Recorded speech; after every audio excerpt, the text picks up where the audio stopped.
That is Bety. Bety actually was the first one to come out. She came out very, very quickly out of holding.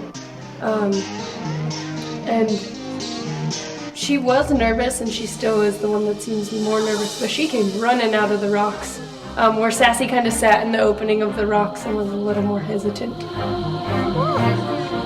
The weight of black bears ranges anywhere from like 150 to 600 pounds based on where they're from in North America.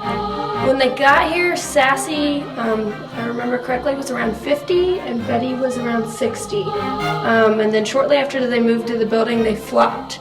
And Sassy became the larger bear and Bety became the smaller bear, but Sassy is the dominant bear. So they now have about probably a 5-pound weight difference, and they're around 150.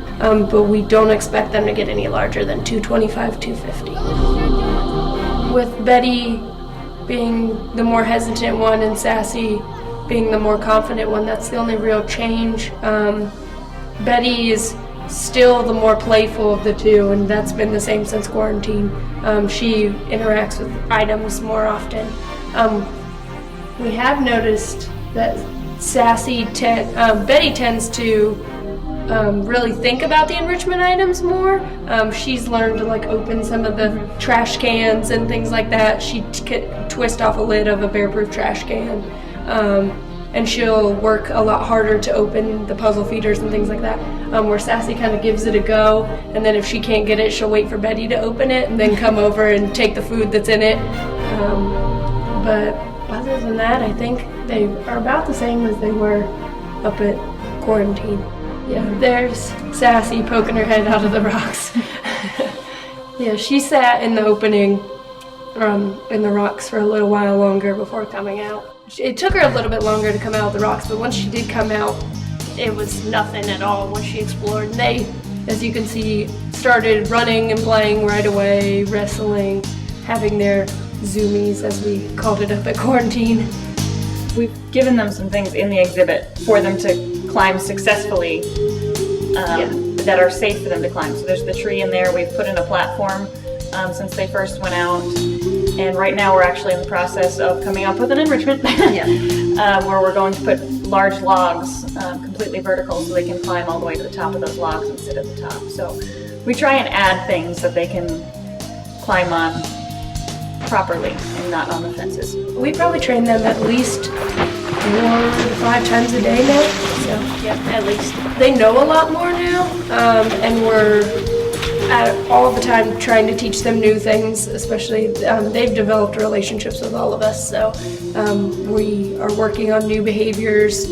Amanda is currently in the process of teaching them lay so that they voluntarily present their side for us so that we can give them their vaccines and injections without having to dart them or go in with them or anything like that. And then here they discovered the tree full of mulberries. That tree had lots of mulberries in it, and they spent most of the day, once they realized they were up there in that tree, they climbed as high as they could and broke every branch that wouldn't hold their weight. They are omnivores, so they eat meat as well as fruits and veggies. They eat a lot of nuts, anything they can find on the ground, like acorns or anything like that. One of the big ones for them, though, is berries. They eat a lot of berries in the wild. Blueberries, raspberries, whatever they can kind of get their hands on. Betty has a little bit longer hair, and she had just a few small, like little clumps of hair on her back from when her winter coat was falling out. But she also, on her face, has lighter, what we call brown eyebrows, and she still has those, Betty does, which is how we tell them apart now.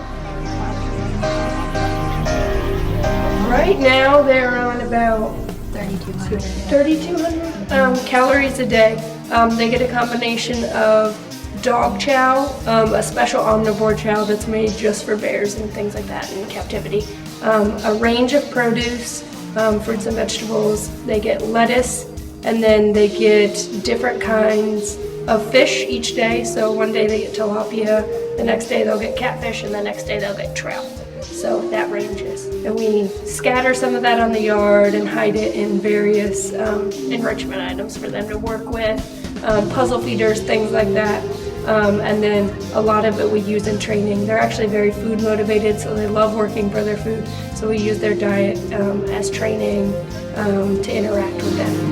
Every fall they consume mass amounts of food because every bear will go into that torpor stage, kind of like hibernation, and they want to eat as much as they can so that they can survive through the winter.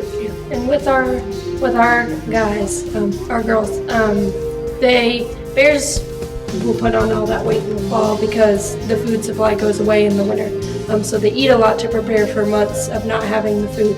And our girls did have an increase in their appetite, but with us still giving them food and the availability of food still there, we don't think they'll go into any kind of torpor stage.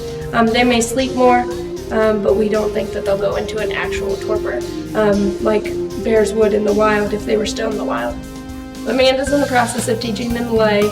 Allison's in the process of teaching Sassy bench, which is to get up on a bench, and she's also working on touch, which is when they're up, which they stand on their back legs, touching their toenails and their pads of their feet and things like that.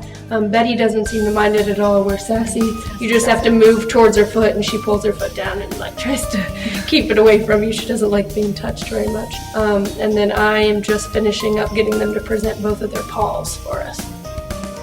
Precious!